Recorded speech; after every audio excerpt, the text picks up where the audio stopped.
Hi అండి, ఎలా ఉన్నారని అందరూ. ఇది అన్వేషణ్ A2 కౌ దేశీ గీ. ఇది స్పాన్సర్ అయితే కాదండి, ఇది మా పాప ఆర్డర్ పెట్టింది అమెజాన్లో. ఇదిగోండి ప్యాకింగ్ చూడండి, మీద కూడా అన్ప్యాకింగ్ చేస్తున్నాను. చాలా బాగుందండి నెయ్యి.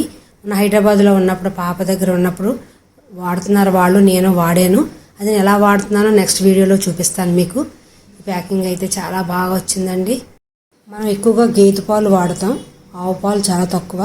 ఇది ఆవు పాలతో చేసిన నెయ్యి అండి. ఇది ఆవు పాలు వేడని ఎక్కువ తెచ్చుకోమండి, మనం వాడడం గేదె పాలే వాడతాం. గేదె పాలతో చేసిన నెయ్యి మీగడి ఫ్యాట్ ఎక్కువ ఉంటుంది. ఇది ఆవు పాలు కాబట్టి ఫ్యాట్ ఎక్కువ ఉండదు. పాలు కాచిన తర్వాత ఆ మేగడతో తోడు పెట్టి ఆ పెరుగుని చిలికిన తర్వాత వచ్చిన వెన్నతో చేసిన నెయ్యి అండి. అందుకే ఇంత టేస్ట్గా ఉంది. తప్పకుండా ప్రతి ఒక్కరు వాడండి.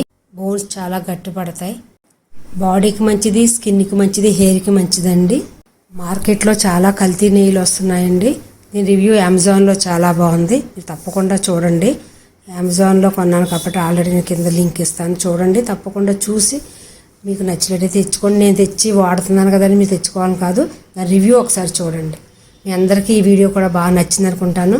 కొత్తగా బాటిల్ క్యాప్ ఎలా ఓపెన్ చేయాలో కూడా నేను చిన్న టిప్ చెప్పానండి. కిందనే పైన ఒకసారి ట్యాప్ చేస్తే మనకి బాటిల్ మూత ఈజీగా ఓపెన్ అవుతుంది. ఈ నెయ్యి స్మెల్ అయితే చాలా బాగుందండి. పూసగా దానగా ఉంది నెయ్యి. చూడండి, మీకు అది తెలుస్తుంది వీడియోలోనే. అంతే టేస్ట్ కూడా బాగుందండి. ఈ వీడియో కూడా మీ అందరికీ నచ్చింది అనుకుంటాను. నచ్చలేటే తప్పకుండా ఒక లైక్ చేయండి. వ్యూస్ అయితే చాలా వస్తున్నాయి కానీ లైక్ చేయడం మర్చిపోతున్నారు. ప్లీజ్ ఒక లైక్ చేయండి, షేర్ చేయండి. మరొక మంచి వీడియోతో మళ్ళీ కలుస్తానండి.